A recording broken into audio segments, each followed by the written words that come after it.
अब ईरान के साथ लंबी होती जा रही इस लड़ाई को देखते हुए ट्रंप नई स्ट्रेटेजी बनाने की कोशिश कर रहे हैं, क्योंकि साम दाम दंड भेद की जो रणनीति है वो फेल हो चुकी है। तो अब ये जो भेद वाली स्ट्रेटेजी है वो एक्टिव कर दी गई है। ईरान का दावा यह है कि अमेरिका उसे फंसाने के लिए खाड़ी के जो देश हैं उन पर शाहिद ड्रोन जैसे दिखने वाले ड्रोन से अटैक कर रहा है। ईरान के शाहिद 136 ड्रोन जैसे दिखने वाले ये अमेरिका का लूकस ड्रोन है।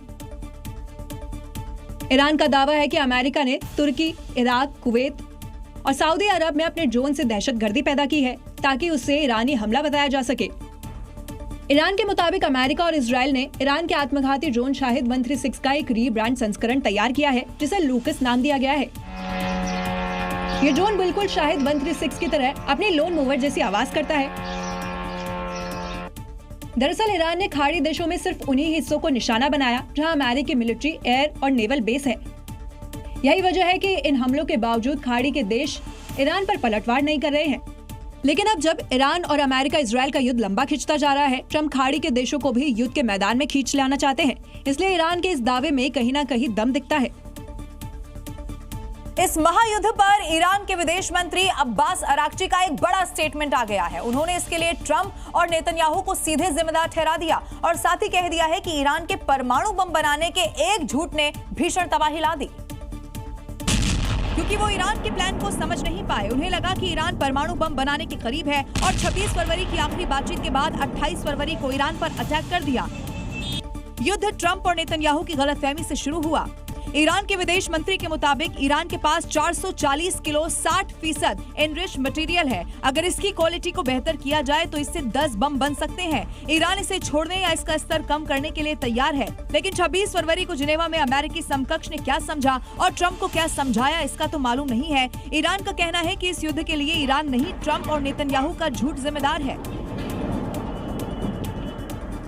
26 की सच्चाई जब दुनिया के सामने आएगी तब ये मालूम चलेगा कि जिनेवा में आखिर हुआ क्या। लेकिन ईरान के दावे से कम ये तो जरूर लग रहा है कि सिर्फ ईरान की परमाणु नीति इसके लिए जिम्मेदार नहीं है। इसके पीछे और भी कहानी हो सकती है।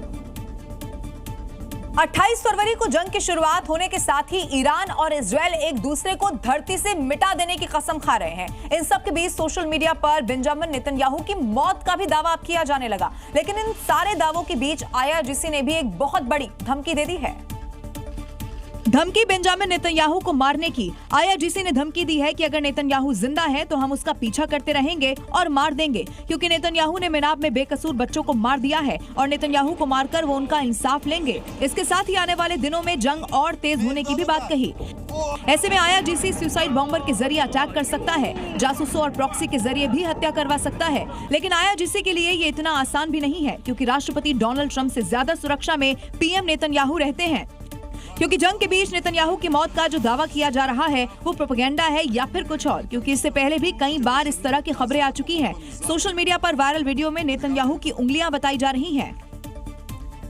इस जंग के शुरू होने के बाद से ईरान अमेरिका और इजराइल पर तगड़ा प्रहार कर रहा है। ईरान के निशाने पर अमेरिका के सैन्य ठिकाने हैं, तो इजराइल के तेल अवीव में ईरानी मिसाइलों ने विध्वंस मचा रखा है। उसी विध्वंस की लाइव तस्वीर भी अब सामने आ गई है। कैसे ईरान ने इजराइल में ऑपरेशन सर्वनाश चलाया हुआ है, जहां ईरान की तरफ से दागा गया क्लस्टर बम सड़क पर गिरते हुए कैमरे में कैद हो गया।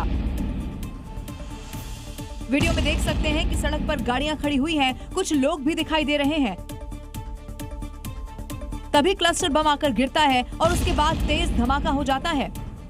धमाका होते ही सड़क पर बड़ा सा छेद हो जाता है और सड़क बिखर जाती है।